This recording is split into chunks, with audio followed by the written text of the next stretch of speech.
បាទសូមសួរបងប្អូននេះសូមអានបកទៅ laser ប្រភេទថ្មី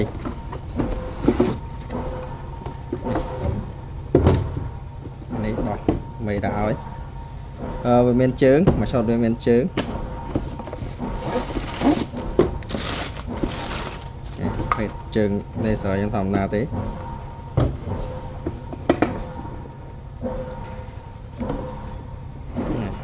ឲ្យបានវាច្រើនដែរមិនដឹងស្អីខ្លះទេវាមានតួវាមួយនេះម៉ាស៊ីនបងមួយស្លាំងសាក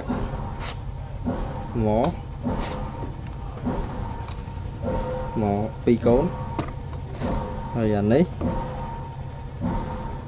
សម្រាប់ស្អីគេទេអូញ៉ាំដូចអានេះវាឲ្យយើងញ៉ាំពីក្រូឯងមើលទៅបើ Facebook level 3 level ដូច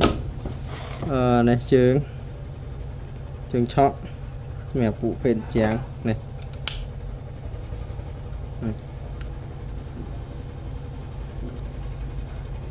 នេះអានេះយើងធ្លាប់ឃើញវានៅក្នុង Facebook រួយហើយគេប្រើ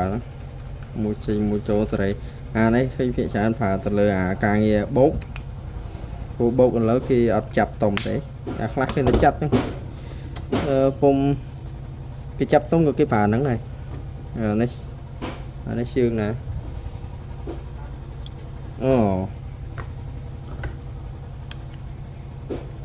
មែនទេជើងហើយចាប់ពីក្រោមវាដឹងទេតេឡេទៀតចឹងសាកមើលសិនចាស់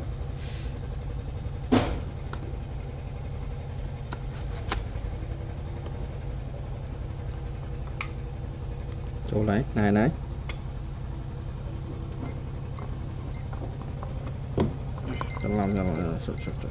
អាហ្នឹងគេអត់ទាន់បើកទេឲ្យវាត្រង់សិនមកគេបើកនេះអូយញ៉ើថាត្រង់ហើយបើកមកតែលេវាស៊ីអត់ទេ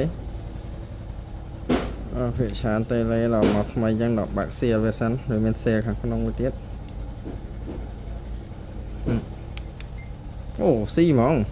ខ្ញុំមកថានេះប្រើបើកភាសាហើយអោស